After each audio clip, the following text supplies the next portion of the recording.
যারা গান শুনেন বা গান শোনার অভ্যাস আছে, আজকের ভিডিওটা শুধুমাত্র তাদের জন্য। আমি পর্দা করি, নামাজ পড়ি, কিন্তু আমার একটা খারাপ অভ্যাস আছে।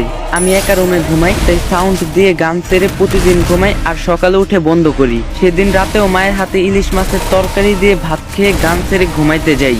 একটার পর একটা গান আসছে, মধ্যরাত, খুব অশান্তি হচ্ছিল আমার। সামনে তাকিয়ে দেখি একজন লোক দাঁড়িয়ে আছে, দেখতে আমার মতো না কিন্তু ভিন্ন।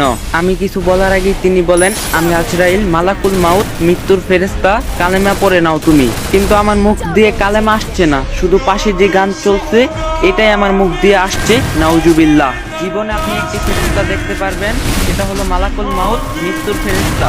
আমি ছটফট করতে লাগলাম আর কালেমা পড়ার চেষ্টা করলাম, কিন্তু কোনো রকমেই মুখ দিয়ে কালেমা আসছে না, আর পাশ থেকে গানও বন্ধ করতে পারছি না। হঠাৎ চিৎকার দিয়ে উঠে বসে পড়ি, পাশে দেখি সাদা কালো সাদা গান চলছে, সাথে সাথে সাউন্ড বক্স ভেঙে ফেললাম।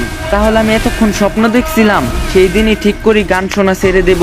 রাসূলুল্লাহ সাল্লাল্লাহু আলাইহি সাল্লাম সাবধান বাণী জানিয়ে গেছেন, অবশ্যই আমার পরে এমন কিছু লোক আসবে যারা বাদ্যযন্ত্র ও গান বাজনাকে হালাল মনে করবে।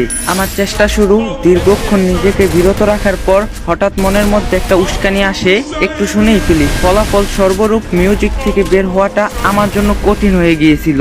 সিদ্ধান্ত নিয়েছি, যখন গান শুনতে মন চাইবে তখন মনকে বলবো, এই মন, তোমার খুব ইচ্ছা নাকি জাহান্নামের আগুনে জ্বলতে? জাহান্নামের আগুন সহ্য করতে পারবে? কানকে বলবো, যখন কানে গরম সীসা ঢেলে দেওয়া হবে তখন কি তুমি সহ্য করতে পারবে? মস্তিষ্ক গলিত হয়ে কান দিয়ে বেরিয়ে আসবে, তখন কি সহ্য করতে পারবে? যখন গান শুনতে মন চাইতো, আস্তে করে ইউটিউবে ঢুকে একটা সূরা ছেড়ে দিয়ে মন দিয়ে শোনা শুরু করি। মোনাজাতে চাইতাম, ইয়া রব, আমাকে গান বাজনা শোনার নেশাটা কাটিয়ে দাও, আমাকে হেদায়েত দান করো। একটানা 1 মাস এমবি ওয়াইফাই কানেক্ট বন্ধ করে দেই। প্রথম কয়েকদিন অনেক কষ্ট হয়েছিল, তবে আস্তে আস্তে কাটিয়ে উঠতে পেরেছি, আলহামদুলিল্লাহ। এখন গান বাজনা শুনলে মাথা ব্যথা করে, খুব অশান্তি হয়। গান বাজনা